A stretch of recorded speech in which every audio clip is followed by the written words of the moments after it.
guys, it's Emily from Perfect Fun here with Alyssa and Claire, and we have a special guest today. It's Victoria from Got Tutus 2011, and we're really excited to have her. We're going to ask her some questions, and let's get started. Okay, the first question is, your favorite brand of point shoes, and how long have you been on point? My favorite brand of point shoes, personally, is Suffolk Point.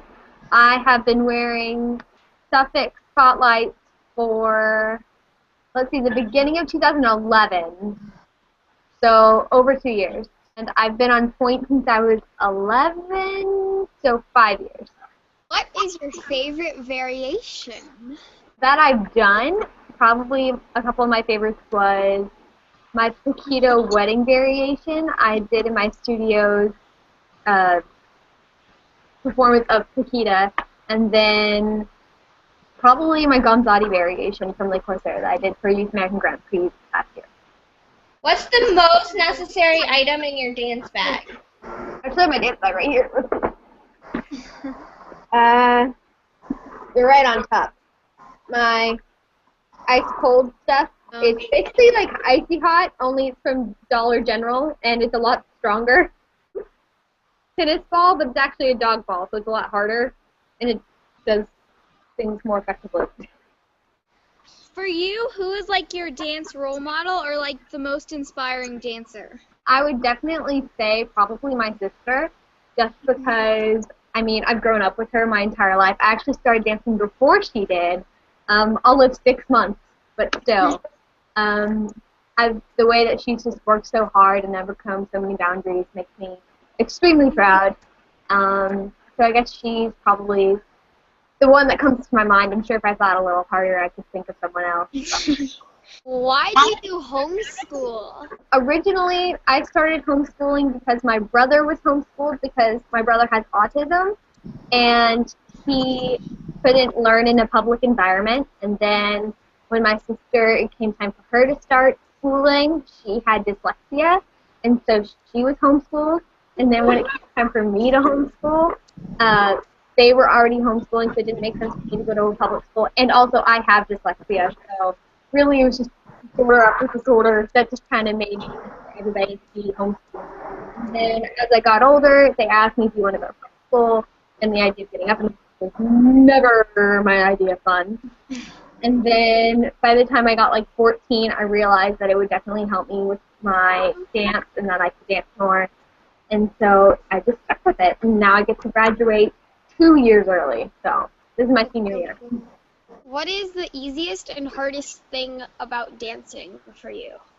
Hardest is definitely being well-rounded as it comes to ability. It's very easy for me to get focused on one thing. Like a couple of years ago, I was like really focused on turning, and I could do like 8 pirouettes on point, but I couldn't like do a grand bas. And so it's very hard for me to like look at the whole picture and not just one thing at a time. Probably the easiest thing, ability-wise, I mean, it's pretty obvious that flexibility is a little bit on the easier side for me. I never really remember spending a lot of time like trying to become flexible, but I guess it just kind of happened. So do you prefer like being in class or performing? Like right off the bat, I would say being in class, just because I have horrible stage fright. I get so freaked out. I am a nervous wreck. I mean, my director, I swear, he wants to murder me every time I have to go on stage. And I want to murder myself, too. Trust me. Like, it's not good. But, I mean, I'm trying to work on that. It's gotten better recently. And so, like, right off the bat, I would say class. But, I mean, if I had to do class for the rest of my life, like, what's the point of that? Yeah. Just in class, then you aren't rehearsing for shows, and you aren't, like, performing. And, I mean, what if, like, all the rehearsals we got? It was literally just the class. That's boring. What is a day in your life like? Okay. Well, I mean, the beginning of it sounds pretty lazy. I normally get up around 11 or maybe 12, 10 to 11, unless I can get up early. It varies. I normally do a little bit of schoolwork, clean, chores, food. Then I get ready for dance, and I have class at 5 every single day, and then except for Sunday, and then Saturdays I have morning class. And I leave the house around 4:40 to get there by like 4:43.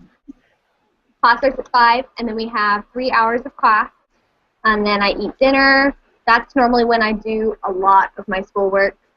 I always say 12 to 2 are my productive hours in the morning, and that's when I film and do my editing and like all of that stuff. Tell us a little bit about your YAGP experience. My very first time doing YAGP, I was 13 years old, and I did variation from Sleeping Beauty. It was the Finger Fairy variation, and there was actually a performance video of me doing that variation on my channel. That's pretty embarrassing, just saying. I remember that performance I uploaded wasn't even YAGP, it was a different performance, but I remember thinking that it was so good, and I was so proud of it. Now watching it, I'm I guess that's how all performances go. And then, so that year, I mean, I just didn't play. That year, I did a variation from Kita and a contemporary piece. My contemporary piece was choreographed by Heather Shore, who is a former member of my company now, North Central Ballet. And she is amazing. She's choreographed all of my contemporary pieces, all of 2, but I mean, she's working on a 3rd one. And that piece got me qualified for the New York